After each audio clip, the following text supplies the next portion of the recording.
আসসালামু আলাইকুম সবাইকে। অ্যাডমিশন এবং চাকরি প্রত্যাশী ভাই ও বোনদের নিয়ে এতদিন আমার পেজ জিকে টাইপে সাধারণ জ্ঞান ও আইকিউ বা মানসিক দক্ষতার এই বিষয়টা নিয়ে কাজ করেছি। এখন একটা সুখবর আসছে কাদের জন্য? তোমরা যারা ষষ্ঠ থেকে একদম দশম শ্রেণী বা এসএসসি লেভেল পর্যন্ত শিক্ষার্থী আছো, অর্থাৎ তোমরা যারা হাই স্কুল জীবনে পদার্পণ করেছো, পদার্পণ করার পরেই তোমরা বাংলা, ইংরেজি, গণিত বা বিজ্ঞান এই বিষয়গুলো পড়তে পড়তে তোমরা একটা বিষয়ের প্রতি একদম দুর্বল হয়ে পড়ো, সেটা কি?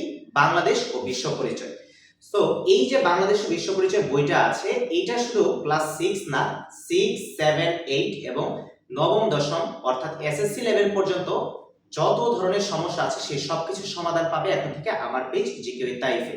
খুব শীঘ্রই তোমাদের প্রত্যেকটি ক্লাসের প্রত্যেকটি চ্যাপ্টারের একদম পুঙ্খানুপুঙ্খ বিশ্লেষণ নিয়ে আসছি আমি, তোমাদের তাইফ ভাইয়া। কাজ করছি বিজিএস ইনস্ট্রাক্টর হিসেবে বন্দি পাঠশালা স্কুলে এবং জিকে ও আইকিউ ইনস্ট্রাক্টর হিসেবে যুক্ত আছি বন্দি পাঠশালাতে।